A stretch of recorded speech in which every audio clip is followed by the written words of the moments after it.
Prone positioning. Hello, this is Dr. Fateh M. Tarek. I work in a COVID-dedicated ICU. Let's start with ARDS, Acute Respiratory Distress Syndrome.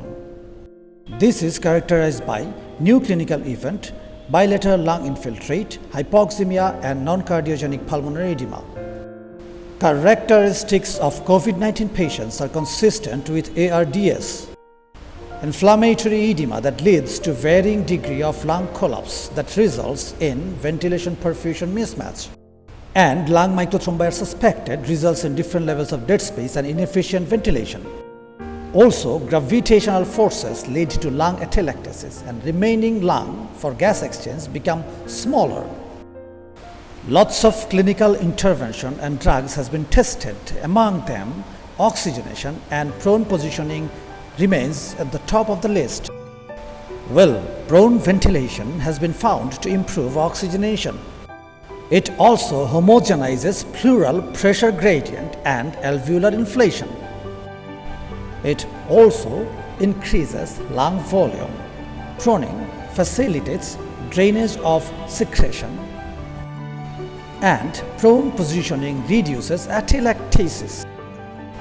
As COVID-19 is a relatively new condition, there are not enough RCTs done on prone position and COVID. But in major trials relating to prone ventilation to ARDS, it's found that there are mortality benefit in prone positioning if it is started at the earliest time with lung protective ventilation. You know, in ARDS trial, the prone positioning were tested on mechanically ventilated patients who were deeply sedated and were given muscle relaxant. But in COVID patients, we prone the patients who are mostly awake and hypoxemic.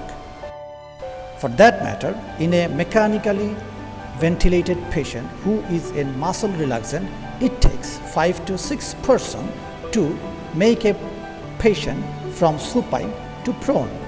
But in awake patients who are COVID positive, we don't need that much manpower.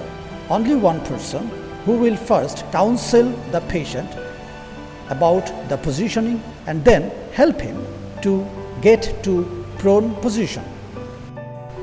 Very first, we have to tell the patient what we are going to do and what we expect from him. At the beginning, the patient has to move to the right or left side of the bed and turn himself to that respective side, and then he has to turn again so that his abdomen and chest touches the bed and his back faces upwards to the ceiling.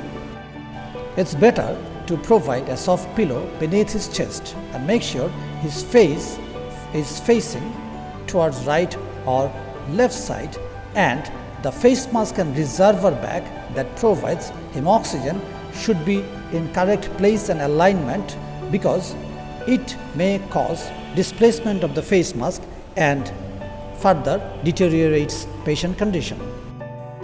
Instruct the patient to be on prone position for at least 30 to 40 minutes per hour or 12 to 14 hours per day, and rest of the time he may be on right or left lateral position or on propped up position.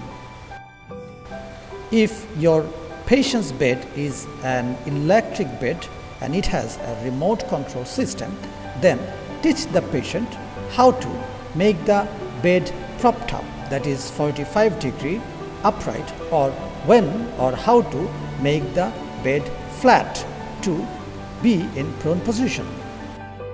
Again, make sure that the patient understood your instructions. Now, thank him and keep a vigilant eye and help whenever needed.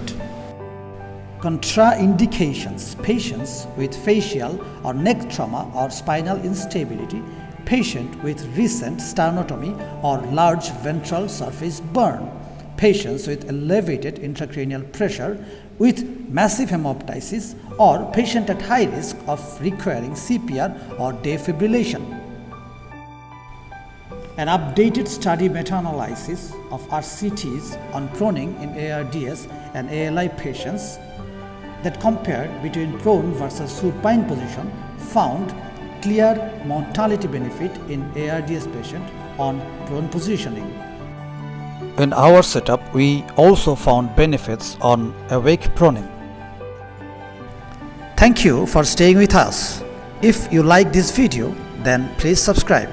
There is a rumor that for every subscription, a tiger kid is born in Sundarbans. Thank you again.